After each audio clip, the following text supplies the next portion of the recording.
Second, apropos that last remark about wealth, some of you may not know that Ruskin invented, I'm pretty sure it's Ruskin in the sense of Venice, invented this very interesting word, ilth.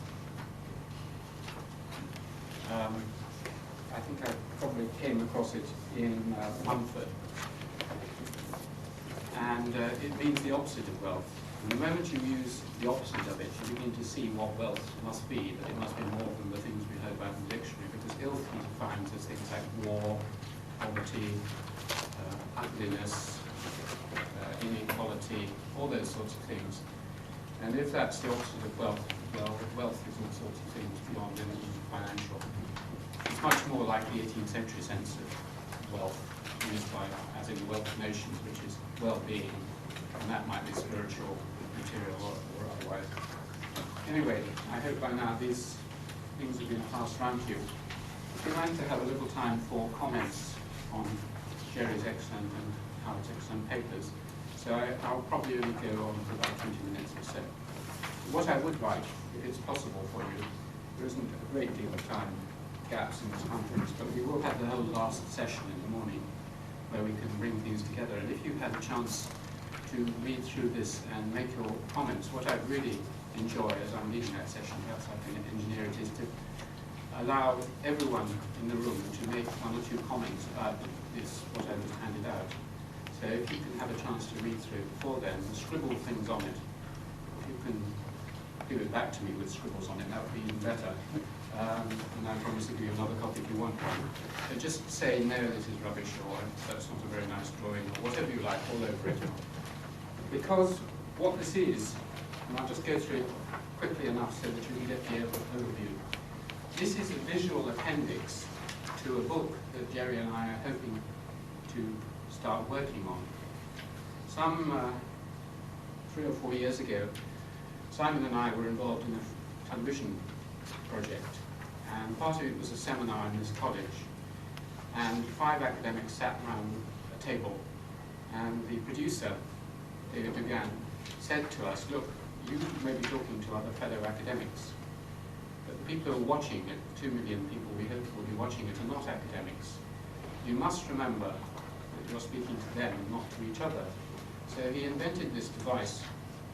He said, Alan, you have a granddaughter aged 3. Imagine you're saying all this to your granddaughter Lily. So I used to address Simon as, now Lily. So that's why this is called Letters to Lily, who is my granddaughter, now age 6. What I'm trying to do, basically, is to see whether after 30 or more years as an academic, I can see some patterns in history and anthropology. Whether there are, obviously not laws, because we don't believe in laws, but whether there are deeper tendencies which nearly always occur in the growth of civilizations, and what these are, and what are the exceptions, and why do the exceptions occur. So the framework which Jerry and I are trying to develop are a set of letters, each taking a tendency and then looking at the exceptions. And not all of them are here, and they will be put in other ways, but we thought it would be interesting to try and do this visually as well as in text. So the main texts are a set of written letters, but here are some of them summarized. So the first letter, which you have in front of you here, is basically, if you pass over, go through, is what we've been hearing about before, which is that potentially human beings have the ability to increase their populations very fast after a long period of stasis. That's the first diagram, and then suddenly shooting up.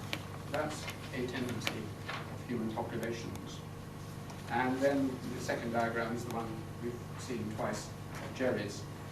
A tendency for long periods of stasis, and then, in this case, a very rapid increase in reliable knowledge and artifacts. All power tends to corrupt.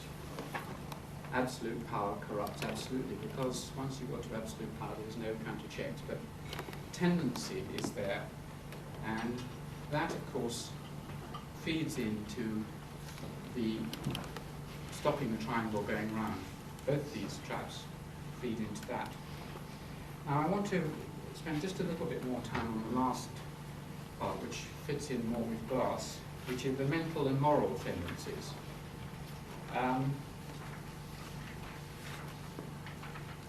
These are the tendencies which almost always flatten out knowledge. Now we tend to assume, because of those curves and because we live in educational institutions and in the West now, that knowledge grows and it tends to grow exponentially. This is not the experience of most human societies. Knowledge flattens out very quickly for a number of reasons. And it flattens out in one's own life and in one's any institution for some of the reasons that I'm now going to show you. This next diagram on page 16 is actually drawn by my granddaughter Lily herself when I explained this trap to her, aged 5 3/4. This is what I called after John Bunyan, Mount Reliable Knowledge. Basically, it's the trap which all of you have experienced in your own lives, which is you start off with 50 books, and you can find the book you want, and life is simple, and then you end up maybe with 5,000 books, and you end up with predicaments that I heard, I remember years ago being rather shocked by a conversation between Moses Finlay and Jack Goody, in which these illustrious seniors were saying to each other, "Oh, Jack, I just have so many books. When I want a book, I can't find it. I find it's quicker to go down to Heathers and buy another book." That's a trap which always has it. Knowledge accumulates, as I put it elsewhere in fashionable jargon, intellectual baggage accumulates. And it becomes more and more difficult.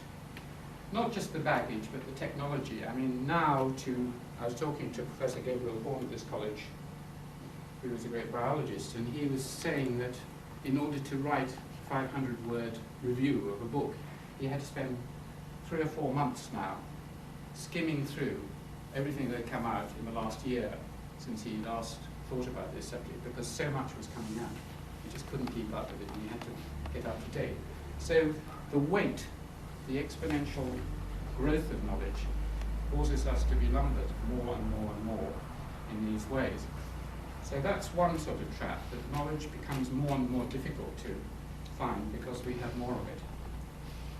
A second trap is one that David Perkins, who's worked on the mind, has talked about quite a bit, and I remember him talking in an earlier meeting that Jerry and Patrick were involved with.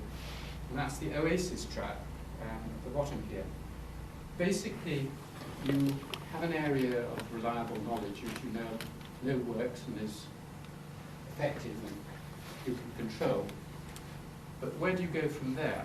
I mean, anyone who knows about the history of any discipline knows that this occurs again and again. You charter an area out, and then in order to find out some interesting new things and progress, all round, because you've cultivated this area, all round is desert. And you know you have to set off in some direction. Which direction should you set off? It's part of what David Perkins calls the Klondike landscape, which is a metaphor of mining. You don't know where exactly to go in this landscape, and there are areas of rubble and so on and so on. So an oasis trap is another trap that slows down our exploration of knowledge. Another one which Jerry brought to my attention really on page 17 is the mountain trap, which is that knowledge very often requires a backward step before you go forward. That's to say, you reach a peak, again as part of this sort of Klondike landscape idea. You get to a peak, you see over there something that you want to pursue, but in order to pursue that, you have to go down. You have to going down might mean in the sense of doing things which seem to be utterly unproductive, utterly useless. I give an example which isn't perhaps quite right, which is Columbus setting off to sail to China in the wrong direction. Yet he realized it was a big risk, and he was going an awful long way round to get to China. But it's perhaps an example of this mountain trap. Another trap is what I call the Chinese fingernail guard trap, at least Jerry called it that, which is basically something with heard that a bit before, which is that Chinese, should you bring one? Jerry? I thought you might. And I think I forgot to bring mine with me, Jerry gave me, but basically Chinese mandarins wear long fingernail guards. And I remember very early in my conversations with Jerry, he both showed me and gave me one of these. Basically, it is the tendency, very strong tendency of human societies, which is obviously, thank you very much. This wasn't planned, but here it is. The tendency of, because of the social trap that I mentioned, the hierarchy, there's a big one and a small one. Well, you can see the big one better. It's a bit big for my finger, but basically, the tendency, this shows you can't typewrite, basically.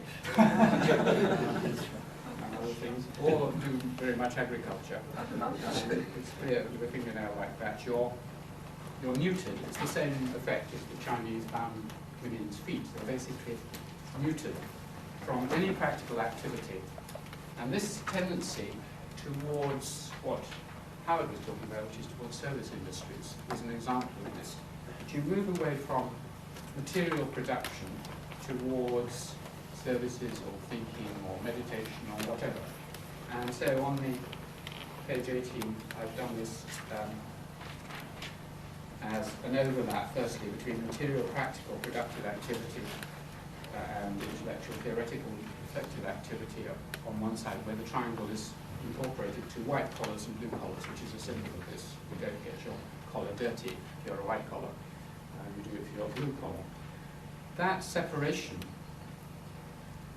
has to occur sometimes, but if it occurs too steeply and too much, you get the phenomenon, obviously, that the people who are engaged in abstract meditation have no idea of the practical problems, and the people with the practical problems don't have the training or background influence to get their solutions heard. So it's another kind of trap if it's too extreme.